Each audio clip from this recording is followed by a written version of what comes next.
It's not about, it's just not about creating some big agency and all that stuff. It's enough out here. If you just want to do something small and just, double your income and start to start preparing for your retirement, and you can create your own retirement plan if you got some more money coming in and some extra income, and start doing some other things. Another one of my coaching clients, that she's phenomenal. She she was a CNA. She started as a CNA, just a caregiver.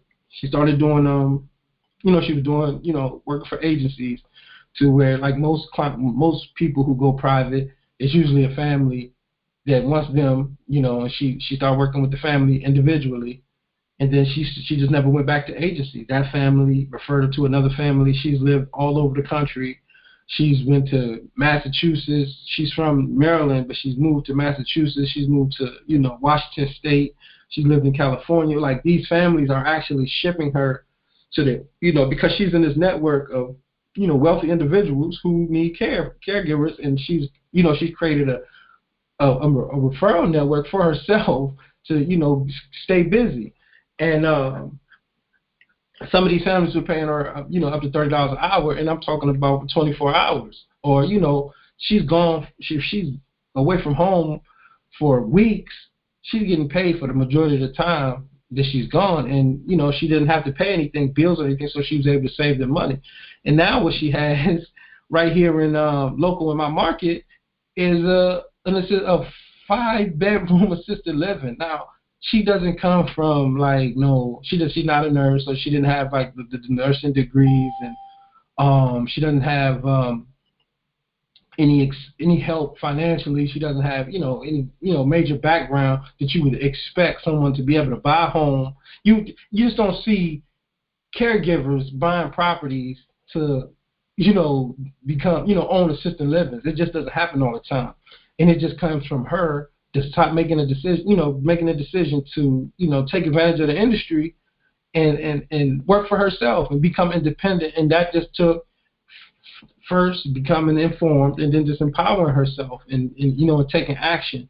So that's something I just want to get out the way real quick, because I feel like a lot of times, the people I'm talking to, they're overwhelming themselves, thinking that they got to do, a lot more to do what they, to be happy, and it's just like, if you feel like you need $50,000 a month or, $100,000 a month to be happy, then go get it. Like, never am I here to, minimize your dreams or tell you that you can't do something or it's not, don't be great. Like, I want you to be great, but I want your greatness to be your greatness, not somebody else's greatness or, somebody else's perception. I want you to be like, find your own happy place. And if your happy place is doing caregiving, and you love just being a caregiver, and you want to do the work, and you don't want the hassles of being a boss or an employer and, dealing with other people at that level, and you want to do the work, but, be independent, own your own, have your own clients, do your own work, make your own money and not depend on the agency, because any given Sunday, the agency can let you go for whatever reason. And once you start doing the business, you'll see that, caregivers become expendable for different reasons. So that's just one thing that I want you guys to always remember. One second.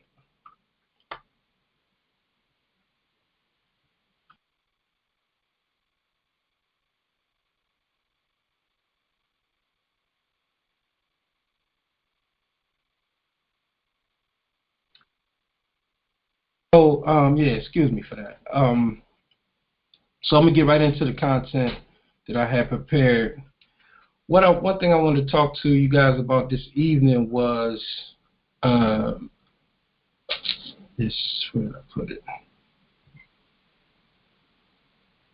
So some of the tasks, just basically some of the things that you need to kind of think about when it comes to, like, your office tasks, some of the office tasks you need to have going on, and, like, how you want it to be set up. And, when you think about hiring somebody in the office, an admin, and some of the things that they should be doing and, kind of focused on, and, managing to help you leverage your time better and do different things, so you don't get caught up doing, because one thing you can't do as a business owner in the beginning, I mean, you have to do it in the very beginning, but once you're able to, once you start getting a little money, the first thing you want to do is hire. You don't want to, take your first couple profits. These are for the people who do want to start an agency, obviously, and just start buying different things. And some people just go crazy. They start, okay, I'm gonna get all these shirts and this thing and this. You need to get some help. The first thing that you need to do is put somebody, on the phone and start managing, the leads that you got coming in, or creating referral opportunities and developing referral sources. And that's the number one thing. Like, for my office assistant, I just tell her, like, look, it's like I always have to say it, like, lead management is the most important thing. Like, if you want to make me happy, develop, turn these leads into clients. That's it. Like, it's hard for employees because they just look at everything from a, they just want to stay busy from, for 4 hours or 8 hours. For me, I don't care if you're busy for 8 hours. I want you to be productive in a way that's just going to turn, leads into clients. That's the most important thing for me. Like, how do we turn the new leads that's coming in into clients, and how do we get our current clients to give us referrals? And how we do that is we simply follow up with the leads that came in, whether they through signs, different marketing, direct mail, online stuff, offline stuff, the referral networks and stuff like that. Like, how are we converting those into, those actual leads into clients?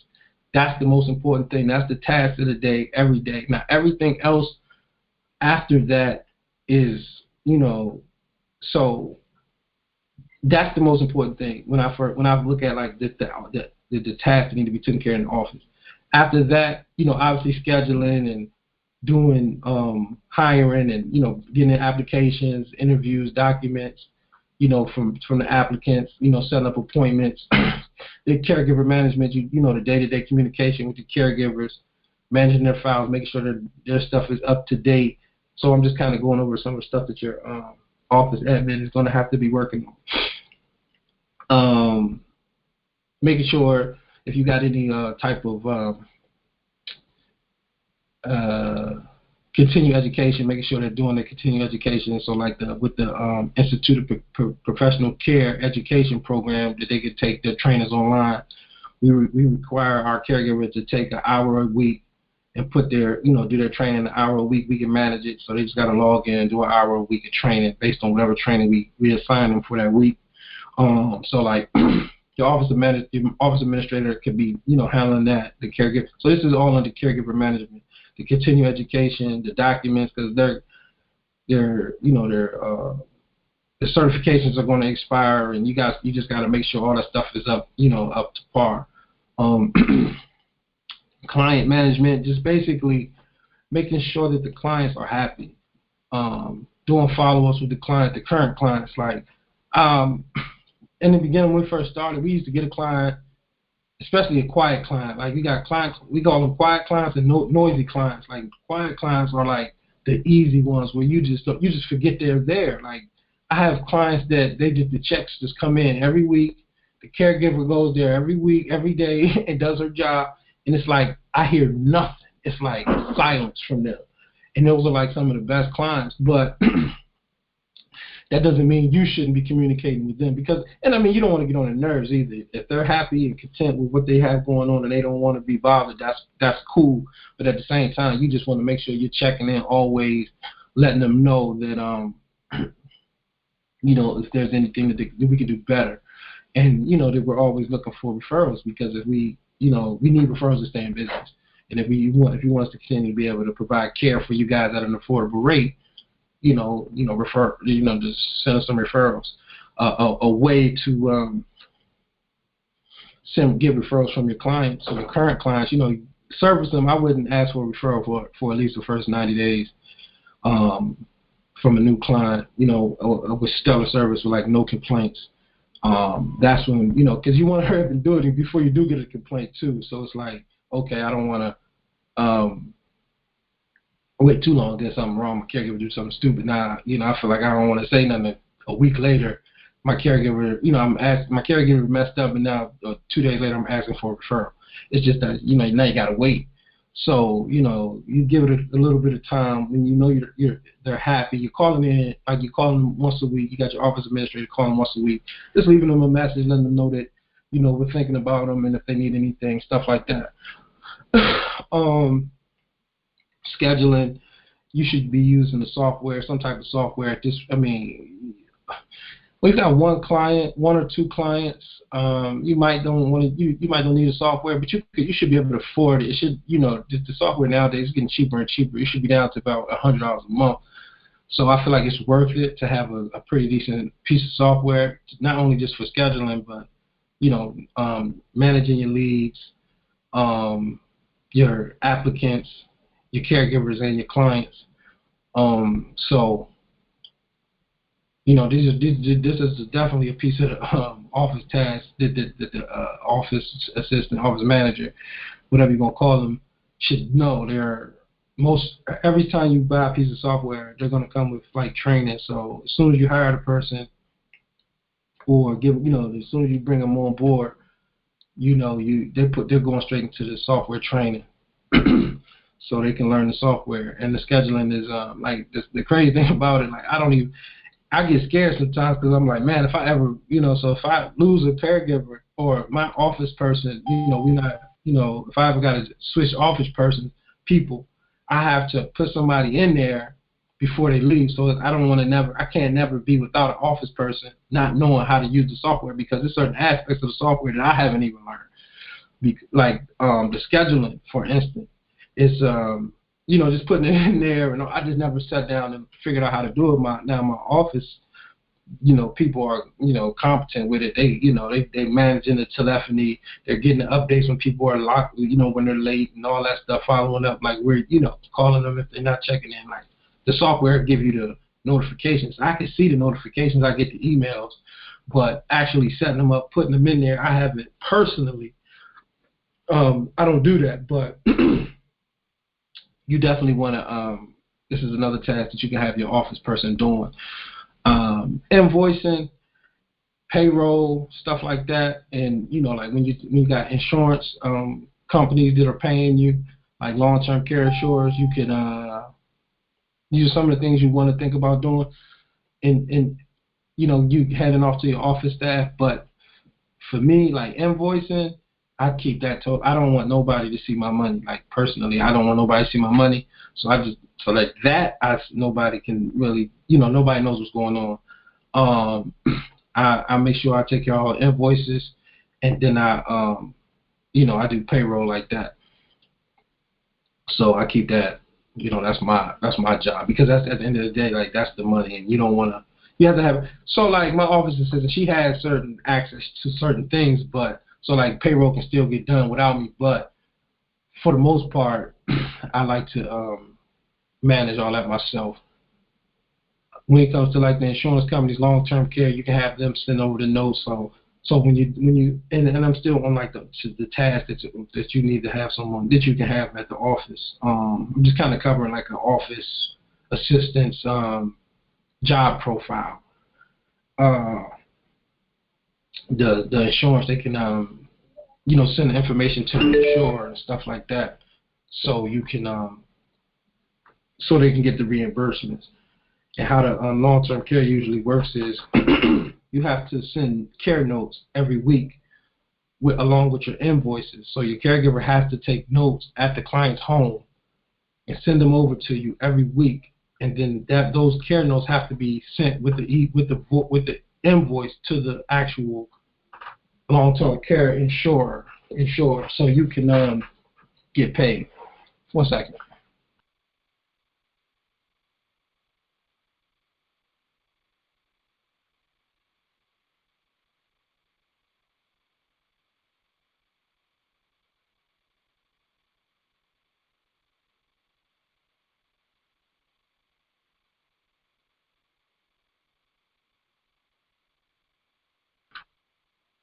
Yeah, so those are just some of the office tasks that I would think about outsourcing and to someone else once you got, like I said, a client or two, and can start, freeing up some of your time. And when you do, hand over these tasks, these are just, it's not that you're going to go lay on the beach, now that you don't have to do this stuff. Now this gives you more opportunity to get out into the community and develop those referral sources. For the people who may have not been on the call last week, another thing to think about when it comes to, lead management, developing sources and stuff like that, and things that you can have the office staff do is what we were talking about was our meaningful relationship development strategy or plan, which consists of 20 calls a day, 50 emails a day, 20 letters a day, 50 LinkedIn emails a day, optimizing your website, and if you don't know how to do it, an hour a day learning how to do it, and at least a $10 a day Facebook ad campaign driving traffic to your phone number or to your website.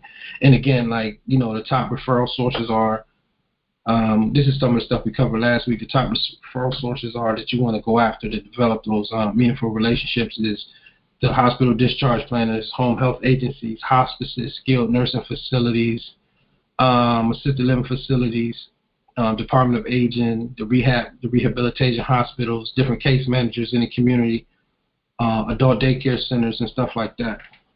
And again, you can have, all that, on the office staff's plate. So they can, you'll be surprised how much you can get for how much work you can get done in 20 hours. So if you just hire somebody for 4 hours a day, 5 days a week, that's 20 hours at $10 an hour. In most markets, for this type of work, it's not a whole lot of money, but you can find somebody to do it. You can find somebody fairly young who wouldn't mind doing it and could do pretty good at it. I wouldn't go as far as like teens, like 18, 19. I want somebody with a little bit of, skills as far as in a professional environment, but and some type of phone etiquette who has done some kind of customer service or something like that. But you can, in most markets, even in my market, which is a pretty high-end market as far as it comes to like pay scales and, cost of living, we can still find people who will work for $10 to $13 an hour doing this kind of stuff. So with 10 hours, like I said, $10 an hour, 20 hours, $10 an hour, 20 hours a week, that's $200 a week. To get this stuff done is worth it. Like, even if that's most of your profit out of your company, if you got one or two clients or one client or whatever, it's worth it. Because if you have somebody managing your leads, constantly developing new sources, calling, following up, making sure your caregiver's on point, following up with your clients, making sure everything is kind of running smoothly. And especially if you have a full-time job. So a lot of times a lot of the coaching clients that we're dealing with, they have full-time jobs. So, putting that person in place doing these tasks can be a big help for you. And I definitely want you guys to think about that. And there's 3 pieces of literature that I want you guys to pick up. I always talk about reading. Reading is the most important thing you can do to become a better business person. Outside of doing the actual, you're going to learn by doing, obviously. You're going to learn more by doing it, but the next best thing is learning from somebody else who's already done it. And the E-Myth book, I talk about it in the virtual business coaching. The 4-hour work week and the 10X rule. I talked about the 10X rule last week. Hopefully the people, if you're on here, you got it, you read it, you charged up, you killed it last week, and you just coming here to get some more juice so you can kill it this week or this coming week. But those 3 pieces, the E-Myth, he talks about the importance of developing, clear tasks and like step-by-step, plans for each employee in your business, and basically understanding that everyone has to have, a clear roadmap. in your company. So, it's a shared vision. So it's all going to one destination, and that's just great customer service, great client service, and, acquiring clients, and then, becoming great servicers of those clients. But not only does he talk about that, he just talks about how in the beginning, a lot of people, most people, we experienced it. We had to, let go and outsource these tasks when you don't want to let anybody in. You just feel like, okay, I can do it all. I can do everything. I want to do everything, get it all done. But eventually, it's fun and exciting the first year, the first 2 years. You're making money. You're doing all this stuff. You got it going on. And you feel like you can handle it all. But eventually, it's like a tree with limbs that get too heavy. It splits down the middle. You can't run it all by yourself. You have to put people in place. You can't be the marketer, the salesperson, the office manager. You know what I'm saying? The scheduler. Because once you get a nice amount of people, like that scheduling thing is going to get complicated and complex, and you'll have to add more people in those positions. And just from starting off with my ex-wife, I saw her just kind of like almost go crazy because she didn't, in the beginning she didn't want to hire any help until like later on, and it was because of that, I started reading and like, look, man, this is, introducing her to this information. Like, look, we got to do it like this. You're gonna go crazy. Like you're making money, but you're not enjoying your life. You wake up, 7, 8 o'clock in the morning. You working until 6, 7, 8 o'clock at night, and I mean, you loving what you're doing. You're making good money. But nobody sees you. Like you don't have a life outside of it. And eventually she burned out, and that's what happens. And luckily we had been able to put stuff in place that when she she was like, okay, let's put this, and then she had a clear understanding. And after reading these books, we were able to like, okay, outline different positions, and because there's no guidebook until you create it. For like, okay, what needs to happen in the office of a home care agency? What needs to happen on the marketing side? What needs to happen in the sales, in the sales, you can say department, but you only got one salesperson, or your marketing person is your salesperson, or you are a salesperson, but it still needs to be outlined and like what those tasks are. And I feel like that E-Myth book, and that's what I'm still talking about, is something that you have to read. Like you have to get it's boring. I'm gonna keep it real with you. It's a boring read. Like you're gonna keep falling asleep. So I would just like read. If you get the audio book, read it on your way to work. When you charge up, you just got your coffee. Try to get in. If you got a commute, 40 minutes, an hour, whatever. Listen to it for like 30 to 40 minutes every morning until it's over. And then one thing, a quick note about audio books. So like, what's gonna happen? You can kind of like burn out on audio books. When I'm in the car. So what I'll do is my mind start drifting, and that's when I'll cut it off. Like I'm no longer actively listening, and it's just playing. You'll miss a lot of stuff, and you'll feel like, okay, yeah, I done read through 3 chapters, but actually you didn't, because you were thinking about LeBron James or something while the shit was playing. So you definitely want to make sure that you're actively listening, and it's only gonna last. You're only gonna be able to actively listen for about 30 to 45 minutes, like really focus. And sometimes it gets so good that I have to pull over and take notes. If I'm driving or from in the passenger seat, I'm just taking notes, when I'm reading certain books. So, and that's one of the books you definitely gonna want to take notes on. The second book that I want to, just kind of remind you guys to read is The 4-Hour Workweek.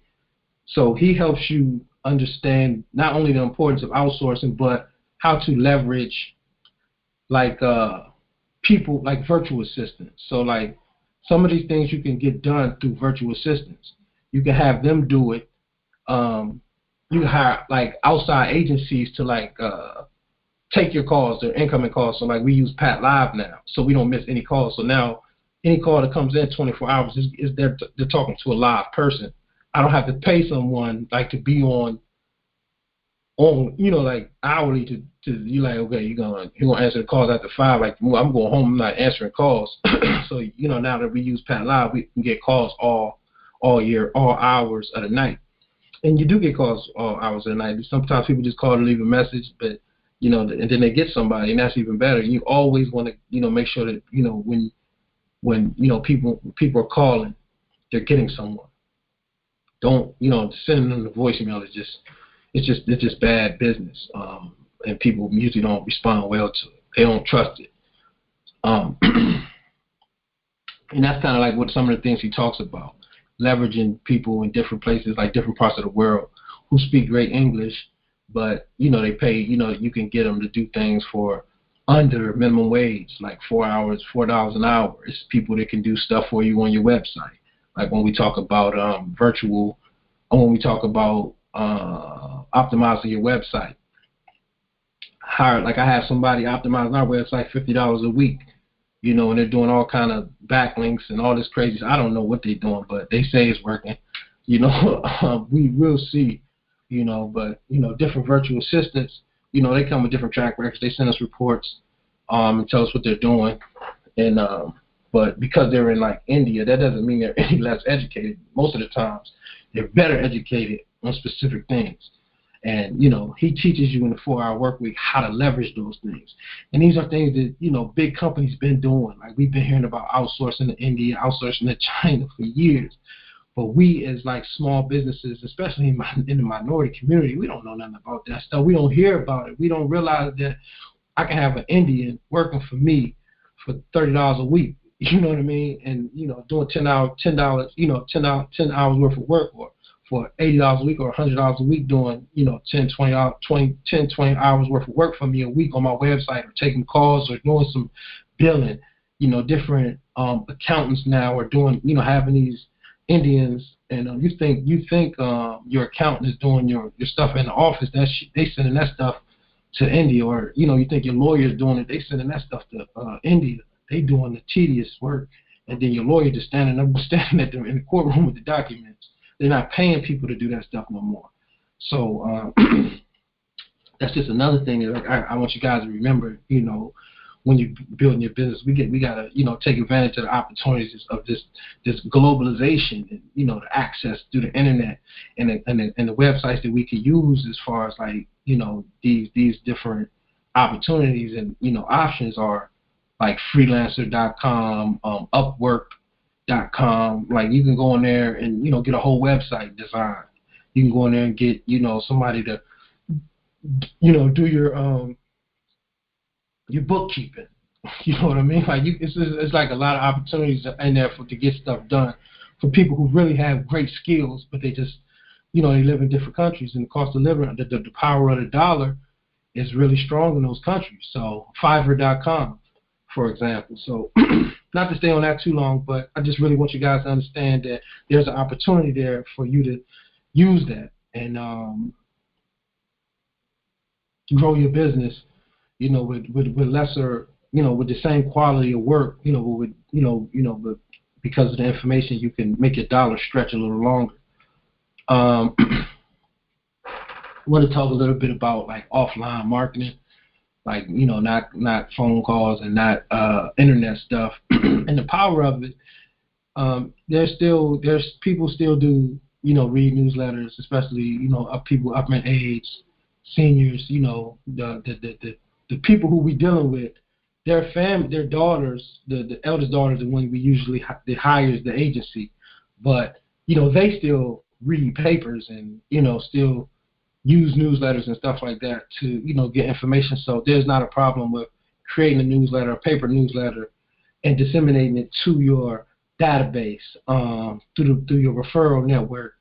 I wouldn't go as far as like trying to just get them to like every door direct mail early on in your business, because it just costs so much. But when you develop that referral list that we talked about, getting all those different people in your marketplace, and then once your leads start coming in, their actual addresses, and you start doing consultations and stuff like that, you want to have a monthly newsletter going out. That's just something you can have going out to all the hospitals, all the assisted livings, everyone that we talked about, the top referral sources. You want to have, you can have a paper newsletter going out, and you can use that same. And the thing about content these days, if you can put together a paper newsletter, you can disseminate that thing in multiple different ways. You can put it on your website, you can email it, and you can use it in paper. And you could break it down into tweets. It's just so many different ways. You could break it down into Instagram posts and Facebook posts. There's just Pinterest or whatever other social media site that you feel like you can push your your thing on LinkedIn. Definitely LinkedIn. I don't know how I missed that. LinkedIn is very important for building your company and letting people know that you're an expert in the industry, in that market. Position yourself as an expert through just a newsletter. And I'm just saying, like, the content that's just going in there, you could use it in different forms. The same information you could send in a newsletter, email, all that stuff. Public speaking, like getting out here, putting together a presentation, top 10. Like I just seen a good topic for multi-generational travel. People are traveling. They got the grandmother, they got the grandkids, and they got the mom in the middle. And like there's I read a great article about that. I was like, that would be a great seminar in certain communities, because certain people travel a lot, and you can go to like the best community that you got access to, and ask to do a presentation. And the best community you got access to, they're adult daycare centers where the seniors come out and kind of hang out and stuff like that. Going to the best communities you have access to, adult daycare centers, and ask to do presentations and topics like that. And I just find stuff because, again, I'm just on the internet looking at this stuff all day, and it comes directly to my email by way of Google alerts. Like, so I'm getting like Google alerts of all these great articles about elder care, senior care, and you could just go set up Google alerts in your email, and you'll get all this stuff. Just put Google alerts, home care, elder care, senior care, assisted living, dementia, seniors, senior living, and then you'll get all these great articles that come directly to your email that Google will send you every week, every day, and you can just kind of see what's going on in the marketplace. And these are good ways to get information to develop, speaking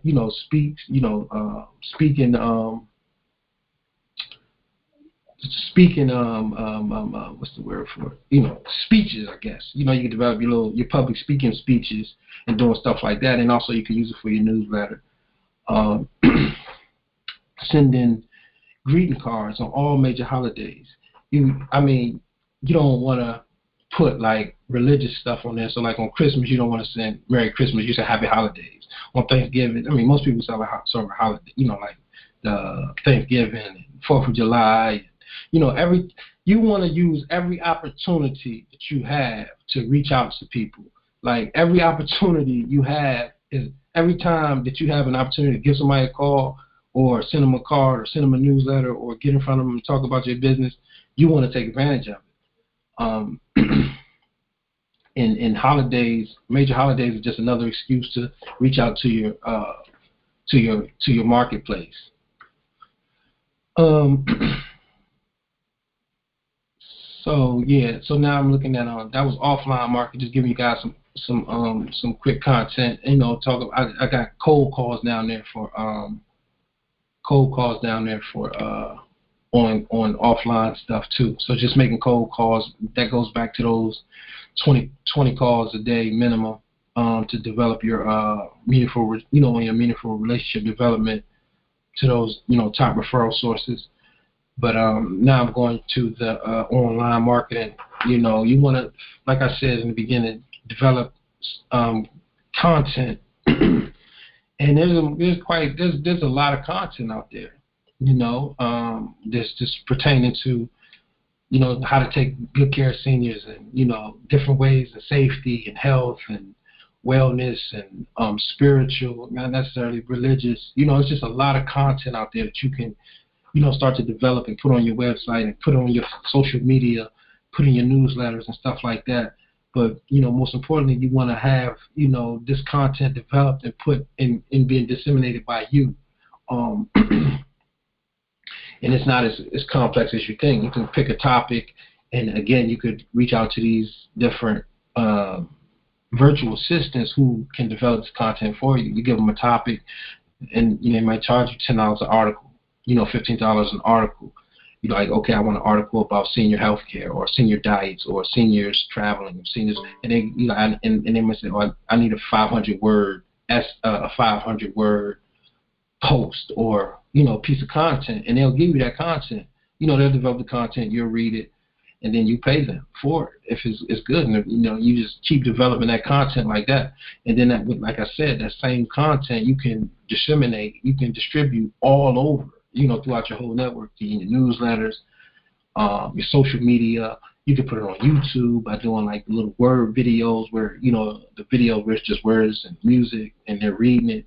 All of this same article, this one article, you can spread out throughout your whole market. You can send an email in it, LinkedIn, Facebook, all that stuff. So that's just some online stuff that you need to start, that you could definitely start working on. And this is not expensive stuff. It can be time consuming if you try to do it yourself.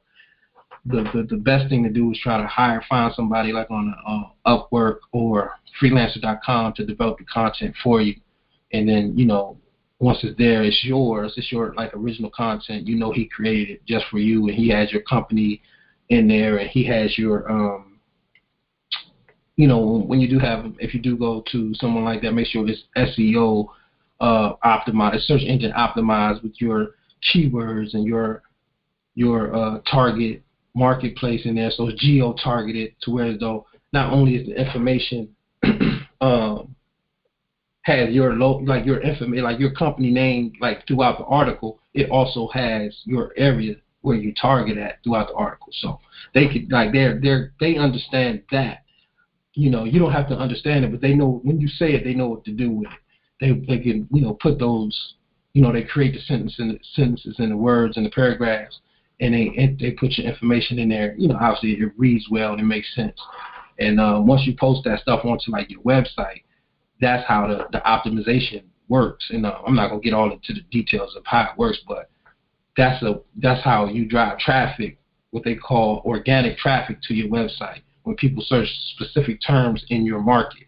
So you're not trying to get people from all over the world to come to your website. You just want people in your city, in your county, in your area to come to your website. And those are some of the things you could do too. And I was just making a point about the video marketing.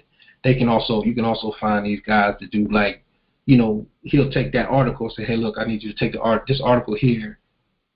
Take this article, give me some images to connect to this article and make me a 30-second video or a 5-second or 60-second video, a 15-second video that you can put on LinkedIn. That you can put on YouTube, you can put on Facebook, you can put on Instagram, stuff like that. And again, this stuff is pennies on a dollar. This stuff you can get done for $5 a video, little stuff like this. But and if it's optimized, it can really make a difference on your website. And I really want you guys to, start looking at this stuff. I don't expect you guys to go do it tonight, but just start like restructuring your thought process, and looking at the fact that there's multiple ways to skin this cat and get to these clients, but you have to develop these different strategies and stay consistent with them. I don't want to get away from the development of the meaningful relationships, but there are also ways that you can we have to take advantage of the internet, and we have to take advantage of the cheap labor that's across the globe to get this stuff done. And that's pretty much what I want to talk about as far as like the online marketing. And I did have a note for LinkedIn network development. LinkedIn is a very powerful network. A very powerful website that I don't feel like enough of us are taking advantage of.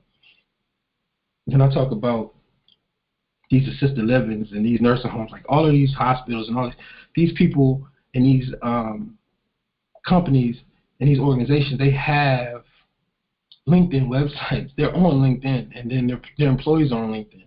So you can reach out to them. You can invite them to lunch. You can tell them about your company. You can send them a link, send them an article. You don't want to get on anyone's nerves, but you can add value. Find a way that you can add value and position yourself as an expert to these people, and see how you can get in front of them and how you can, become a referral partner with them, and what kind of protocol and how can we be of benefit or value to each other. That's the goal. And LinkedIn is a very valuable place for that. It's a professional website. I call it personally the adult version of Facebook, because people go there to really handle business. It's multi-billion-dollar. Microsoft bought it. Microsoft bought LinkedIn. So it's a very, very important website, and and you can't call it a social networking website, because it's not a social thing. It's a professional networking website where you develop professional networks. So definitely, if you don't have and you can have a company a company profile and a personal profile. So you can have your company, your actual agency can have a profile on there, and you can communicate people as your agency. And it's like on Facebook, you can have a business page and a regular page. You can have a personal page on LinkedIn, and a professional page, and then you can have a company page. And then also, obviously, email marketing that I kind of discussed earlier is another thing that you want to, you can do online. I'm gonna get into man, it's already 7:50. I got like a lot to cover. I'm gonna have to save some stuff for next week. I'm gonna talk about client satisfaction, and then we can get into some Q&A. So client satisfaction is just like, so who's the two most important people in your company? Most people gonna say me and my husband, but that's not the case. Or me and my wife, that's not the case. The two most important people in your company, especially in your home care company, is your caregivers and your client.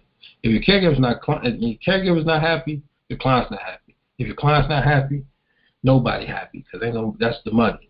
So the highest priority when it comes to satisfaction is your clients and then your caregivers. And it's equal. I don't even think one is more important than the other. So you definitely have to find out ways to make sure that your clients are satisfied. And they want to, and the funny thing about the clients is that they'll just let it go. Like, they'll just let it build up until you just get a call and it's like, we don't want to deal with you guys anymore, or we're not happy with your service, or we're done. They won't call you with the little nitpicky stuff. They just, because they got a whole life to live. The whole reason for them to hire you was to come, and care for their loved one, and, be the person who remembers their loved one when nobody else is thinking about them. Like, that's what you're there for, to, care for that senior that basically has been, nobody else has time for. We're there to, have time for them. So the client has to feel confident with that. And the moment that, that starts slipping away, you're on the verge to a bad, you're going to lose a client. And that's the only time I want to lose a client is to, I don't want anybody to die, but, everybody's going to die. And that's the only reason how, like, we just lost a huge client. I probably made over $90,000 from this one client. He passed, and there's nothing we can do about that.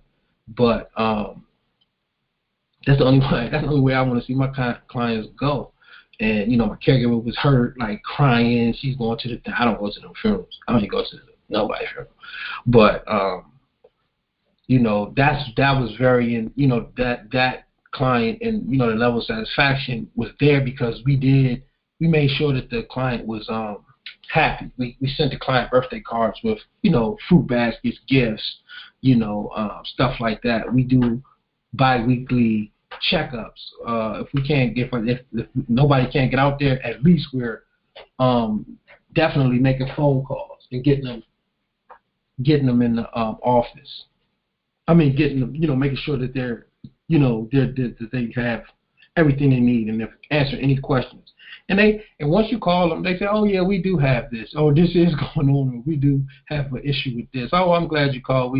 But they never would have called us. So you definitely have to make sure that, you're creating systems and programs to constantly, stay on top of that stuff. And I'm going to tell you, your clients, so once you already have a business and you already have a few clients, your clients are your best salespeople if you're doing good, or they're your biggest hater if you're doing bad. Like they get destroyed. When, if they go in on you, with the reviews and all that stuff on the internet now, they can kill your whole company. So client satisfaction is everything. But it's 7:56. I've been talking, I don't know, for like 50 minutes straight. That's crazy. But I'm gonna let you guys get some Q&A in. I'm gonna pause for like 2 minutes, get your questions together, and I'll be right back.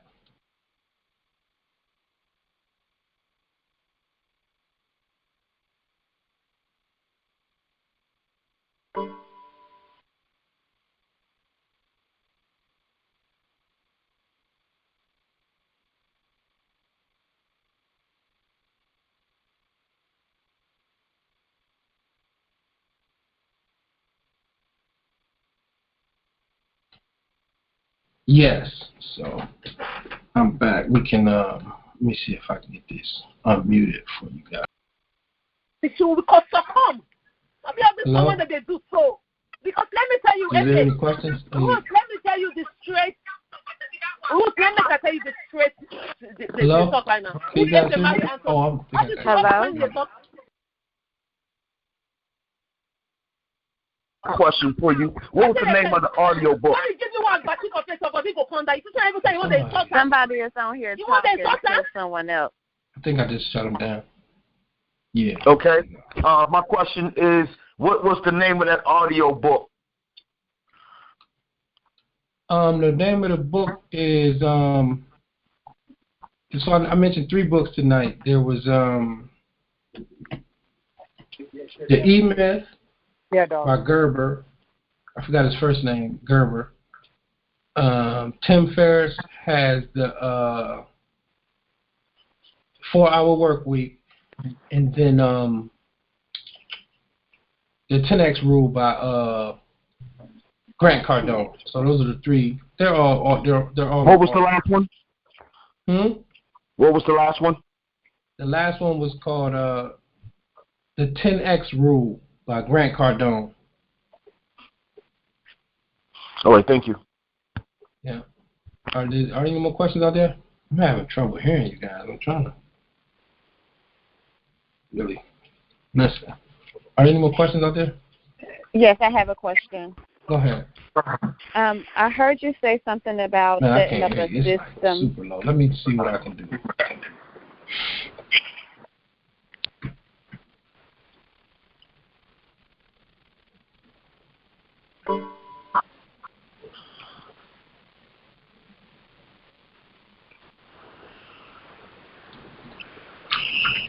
Maybe I can do this. Go ahead. Hello? Yeah, I can hear you perfect. Okay. I heard you say something about setting up a system that allows you to do your scheduling, payroll, insurance, and stuff like that. Now, you have it where you can purchase one of your packages done for you. Will you set that up for us, or is something you provide and we set up ourselves? So, no, we can help you definitely set up everything that you need in your office, in the whole program that goes with, everything that you need done. So, yeah, we help you with that. Okay. Yeah. I have a question. I just talked to the son of 3:30. And I'm sorry, I'm at work so I've been trying to listen in. Yeah, that's fine. We here. Come on with it. I already have a homemaker and companion care service here in the state of Florida. I do not have any clients. Majority of out of fear and lack of funding because I'm a working mom trying to work and everything. So I heard you say something about having an office assistant to kind of help balance out all the different things that you have to do and everything. So would you suggest hiring somebody who's a nurse or so how would we get somebody that's in that field? I don't want to sound like I'm asking a rhetorical question, but I'm just trying to I'm starting straight out of my trunk. Like, I don't have funding. I don't have an office because here in the state of Florida, because it's not a home health agency, I don't have to have an actual office. I can have a home office. So help me out. I need some pointers. I hear you. So I am signed up for the boot camp. So, I'm going to save a lot of questions for down there. But yeah, that's fine. Absolutely. So what you want to do is simply put an ad on Indeed for someone who, can take calls, somebody who has some experience with customer service, who's worked in the office before, and, open, obviously your office or your program is going to be different from theirs, and you just kind of describe, like, what your situation is and what you're looking for personally. Mm-hmm. And, I mean, start off with, if you can afford it, like I said, $200 a week, and you'll be so surprised on how much work can get done in 20 hours. Like, if you don't have nothing going on, y'all just going to be sitting there looking at each other. It's going to be like, man, what else I'm going to do? But you got to make sure you know what to do, and you got something to, be productive and not just busy. Y'all can reorganize the office a million times and make 20 hours go past, but my thing is, like, I don't care nothing being organized. My only focus is making the phone ring, and when the ring, converting them to clients. Like, that's it. So that's the number one priority, especially for someone who don't got no clients. You don't have no other priority but to convert clients, to get leads and then convert them to clients. So my thing, the ad that I would have out for somebody, if, for one, you got to get over your fear of, doing business. You can't push that off on nobody else. I see a lot of times we try to push it off on an office assistant or somebody else. You can't. Nobody gonna sell your company the way you gonna sell it, and nobody's gonna sell it with more enthusiasm than you. So if you scared, how you think they gonna carry it? You know what I mean? You have to show them that you got confidence in you and what you're doing before they can even go out there and represent for you. So you have to do it. It might feel a little better if you take somebody with you the first couple times, or start off on the phone. You don't have to necessarily go out in the field and actually go into different offices. Like I said, with the meaningful relationship development, the first thing is to compile a list of all the people who, like I said, the top people in the community, the top referral sources. The hospital discharge planners, the home health agencies, hospices, skilled nursing facilities, the rehab centers, assisted living facilities, stuff like that, the case managers, adult daycare centers. You want to compile a list of all these places in Florida. You in Florida, that's the senior capital. That's what everybody move to when they get old. So my grandmother got a house in Florida, and she live up here. So everybody moved to Florida. So I did hear you say something about cold calling. No, I was in the middle of it. So what I was saying is, you create a list of all these people. So you said you were dealing with fear. I don't know if that's the same lady who just said something, but you're dealing with fear. So start with the calls, 20 calls minimum. Like, I'm gonna set a goal, 20 calls. We're gonna make 20 calls a day, every day. It's the first 2-3 calls gonna get, you're gonna be stumbling and fumbling and. You're going to think like, man, call us back when you get your stuff together. But that's cool. You know what I mean? That's okay, because the 20th call, you're gonna be good. You're gonna be a lot better than you was on that second call. The 100th call, you're gonna be a monster. So, but you're never gonna get to that 100th call if you don't do the first 2 calls. So it's just a matter of getting it started, doing it, and getting better and better every day. That's it. And once you build up that confidence, you can actually hire somebody else to teach them how to do it. And the first thing you need to be focusing on is getting some getting some clients and getting some cash in there. So, yeah. But you can find somebody to do to just make calls for you. Like, build the list and just make calls for you for 20 hours a week. And that first 20, it's 2-3 weeks. Y'all gonna have some fun. Y'all gonna have a lot of good leads. Something gonna happen. Okay. Thank you.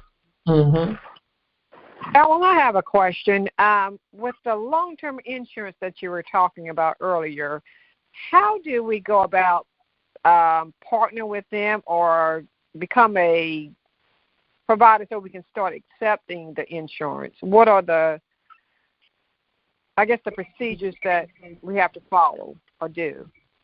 So with the long-term care, usually the clients approach you with it. Like, I don't have any relationships with any insurance companies. When the clients reach out to me, they say, okay, we have long-term care. And I'm saying, that's fine. We charge, we invoice you. And you get reimbursed by the long-term care provider. So Mass Mutual, I think, is one of the ones that I was referring to, that I was thinking about when I had made that comment earlier. What happens is so how we get them is we got a client that was referred to us from, like a nursing home or something. They had long-term care insurance. The long-term care insurance does pay for home care. So we were able to, bill them with our care notes. So that's the only thing that the insurance company wants is the invoice and the care notes. They just want proof that the caregiver is there. They're not like the state where they gotta do all that. They not sending nobody out. The person already paid for it, like out of pocket. They've been paying. Long-term care insurance is expensive, so these people already paid into it, and once they get approved, they good. They get their money back, so they're not even paying for our services. They already paid for as far as through their long-term care plan, but they're sending up. We send them they send us a check, and then the long-term care provider sends them a check. Okay. I see. All right. So I thought maybe we had to actually go and partner with the long-term care insurance agency. Okay, thank you. Now, these are big, huge corporate. These ain't like regular. These ain't no local insurance companies. They're like Mass Mutual. These huge insurers. So it's not like I know them. They the client usually has them. All right, thank you. Yeah. I'm gonna take one more question. It's 8:08, and Go ahead. I have a question. Have you had any luck using any of the referral services? Care.com. I have a coaching client who's using Care.com, and she's doing pretty good. But I don't trust it. Like, I don't trust it for I wouldn't put no faith in it. I put more faith in me pushing my business for me. Because if I can go sign up for Care.com right now for $100 a month or $200 a month, that means everybody can go sign up for. So who you gonna push more? We all paying the same amount. So you're going to, 9 out of 10, they get a lead, they're going to give it to all of us. So now we all fighting over the same lead. That's as if we was going to do anyway. So I would rather develop the resources, the referral sources myself, develop the relationships in the community myself, and start building up my website myself. That $100 that you're giving to Care.com to get leads off the internet, because that's all they're doing is getting leads off the internet, or a place for mom and stuff like that. They're just getting leads off the internet. And then sending them to you. But they're not sending them just to you. They send them to everybody in your market. So I would rather take that, $150, $200 a month and hire someone to build my website up so I can start generating them leads myself, or putting them into like Google Ads. Okay. Thank you. Okay. I'm gonna wrap it up, but y'all everybody who want to call, feel free to if you want, got some more questions, jump on the Facebook page, Allen Chaney Home Care Business Coaching, and just shoot your questions. You can send me a private message, and I can continue to communicate with you guys on the phone. You can call us. You can text the phone number that we have online. To ask some more questions, because I don't never put my phone down, so I can always answer a question, a quick text message or email, or a direct message on Facebook. So I'm gonna cut it there. We went a little long tonight. I got a lot more stuff to cover, so we definitely be right back next Friday. I appreciate you guys logging in this evening. Go ahead and have a safe and wonderful weekend. Enjoy this summer while we got it, and I'll talk to you guys next week. All right. Thank you. Thank you. Thank you. Thank you. Thanks. Yep.